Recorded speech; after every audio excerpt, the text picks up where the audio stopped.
നമസ്കാരം, ഇൻസൈഡിലേക്ക് സ്വാഗതം. അമേരിക്കയിലെ വേൾഡ് ട്രേഡ് സെൻറ്റർ ആക്രമണം 9/11 ആക്രമണം അത് ലോക ജനത ഇപ്പോഴും ഓർത്തിരിക്കുന്ന ഒരു വിഷയമാണ്.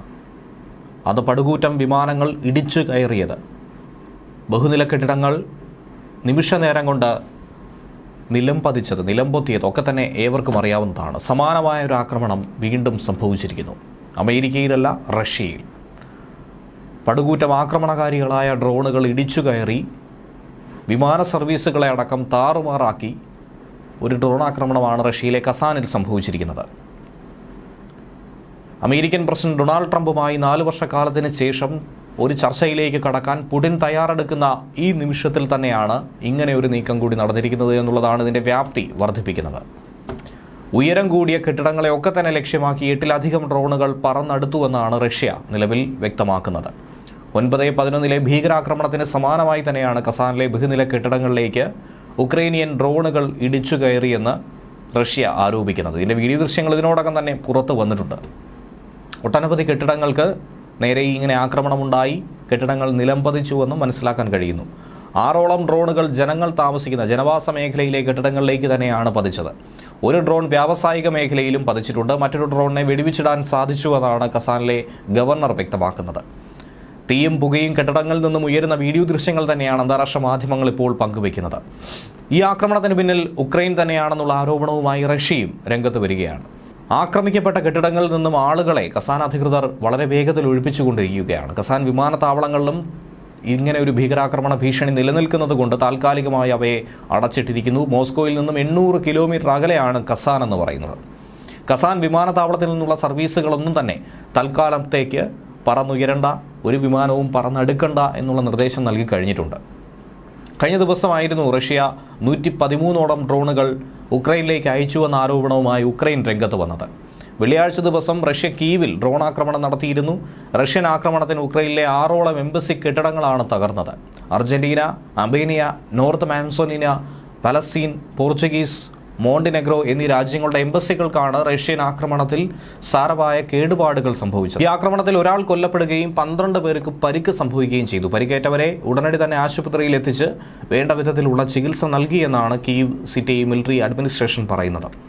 ഉക്രൈൻ നേരെ റഷ്യ 5ഓളം ബാലിസ്റ്റിക് മിസൈലുകൾ പ്രയോഗിച്ചുവെന്നും ഉക്രൈനിയൻ വ്യോമസേന ഇവയെ കൃത്യമായി ഫലപ്രദമായി തടഞ്ഞുവെന്നും ഉക്രൈനിയൻ എയർഫോഴ്സ് കമാൻഡും വ്യക്തമാക്കുന്നുണ്ട്. മിസൈൽ ആക്രമണങ്ങളെ തുടർന്ന് അവശേഷിക്കുന്ന അവശിഷ്ടങ്ങൾ രാജ്യത്തെ അടിസ്ഥാന സൗകര്യങ്ങളെയൊക്കെ തന്നെ കാര്യമായി ബാധിക്കുന്നുണ്ട്. മിലിറ്ററി അഡ്മിനിസ്ട്രേഷൻ പുറത്തുവിട്ട വിവരമനുസരിച്ച് അതിർത്തി പ്രദേശമായ ക്രുക്സിലെ റിൽസ്ക് പട്ടണത്തിൽ ഉക്രൈൻ റഷ്യയെ തിരിച്ചടിക്കുന്ന ഒരു നീക്കമുണ്ടായി. ആ ആക്രമണത്തിൽ 6ഓളം പേർക്ക് ജീവൻ വെടിയേണ്ടി വന്നിരിക്കുന്നു. ഏതാനും ചിലർക്ക് പരിക്ക് സംഭവിക്കുകയും ചെയ്തു. ഇതിനുള്ള പ്രതികാര നടപടിയായി തന്നെയാണ് ഇതിനെ നോക്കിക്കാണേണ്ടത്. കഴിഞ്ഞ ആഴ്ച റഷ്യയിലെ രാസവസ്തു നിർമ്മാണ കേന്ദ്രങ്ങളെ ഒക്കെ തന്നെ റഷ്യ വിട്ടുകൊണ്ട് ഉക്രൈൻ്റെ ഒരു ആക്രമണം ഉണ്ടായിരുന്നു. ആക്രമണം പാശ്ചാത്യ നിർമ്മിത ആയുധങ്ങൾ ഉപയോഗിച്ചു എന്നായിരുന്നു ചൂണ്ടിക്കാട്ടി റഷ്യ ഇപ്പോൾ ഉക്രൈനെ തിരിച്ചടിച്ചത്. ഉക്രൈനെതിരായ റഷ്യൻ ആക്രമണത്തെ ഹീനപ്രവൃത്തി എന്നാണ് യൂറോപ്യൻ യൂണിയൻ അടക്കം വിമർശിക്കുന്നത്. റഷ്യൻ പ്രസിഡന്റ് വ്ളാഡിമിർ പുടിന്റെ അന്താരാഷ്ട്ര നിയമലംഘനം പരിധി വിട്ടുവെന്ന് യൂറോപ്യൻ യൂണിയൻ അധ്യക്ഷ ഉർസുല ഫോൺ ഡെർ ലെയൻ പറയുകയും ചെയ്തു. അടുത്തിടെ യുക്രൈനെതിരെ റഷ്യ ഇന്റർ കോണ്ടിനെന്റൽ മിസൈൽ അടക്കം പ്രയോഗിച്ചിരുന്നു. ഇത് ആദ്യമായിട്ടാണ് ഒരു രാജ്യത്തിന് നേർക്ക് റഷ്യ ഇന്റർ കോണ്ടിനെന്റൽ മിസൈൽ അടക്കം പ്രയോഗിക്കുന്നത്.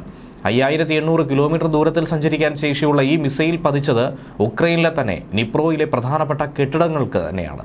അപകടത്തിൽ ഒട്ടനവധി ആളുകൾക്ക് പരിക്കും സംഭവിച്ചു. അമേരിക്കൻ നിർമ്മിത ദീർഘദൂര മിസൈലുകൾ ഉപയോഗിച്ച് റഷ്യയെ ആക്രമിക്കാൻ ബൈഡൻ ഭരണകൂടം ഉക്രൈൻ അനുമതി നൽകിയതോടെ ആണവ നയത്തിൽ അടക്കം മാറ്റം വരുത്തുമെന്നാണ് പുടിൻ നേരത്തെ പ്രഖ്യാപിച്ചത്. അതിന് പിന്നാലെയാണ് ഈ ആക്രമണങ്ങൾ ശക്തി കൂടിയതും വ്യാപ്തി വർദ്ധിച്ചതും. അതേസമയം ഉക്രൈനെതിരായിട്ടുള്ള ആക്രമണങ്ങളും യുദ്ധവും ഒക്കെ തന്നെ അവസാനിപ്പിക്കാൻ റഷ്യൻ പ്രസിഡന്റ് വ്ളാഡിമിർ പുടിൻ തയ്യാറാണെന്നും വിട്ടുവീഴ്ചയ്ക്ക് അനുകൂലമായ നിലപാട് സ്വീകരിക്കാമെന്നും വ്യക്തമാക്കുന്നു. യുദ്ധം അവസാനിപ്പിക്കാൻ വേണ്ടി നിയുക്ത അമേരിക്കൻ പ്രസിഡന്റ് കൂടിയായിട്ടുള്ള ഡൊണാൾഡ് ട്രംപുമായി ചർച്ചയ്ക്ക് തയ്യാറാണെന്നാണ് പുടിൻ പറയുന്നത്. ഉക്രൈനെതിരായിട്ടുള്ള യുദ്ധത്തിൽ റഷ്യൻ സൈന്യം പ്രാഥമിക ലക്ഷ്യം കൈവരിച്ചു. ഇങ്ങനെ ഒരു വിലയിരുത്തലടക്കം മുന്നോട്ട് നീങ്ങുകയാണ് പുടിനും. അങ്ങനെയാണ് നിലപാട് മയപ്പെടുത്താനായി തയ്യാറായത്.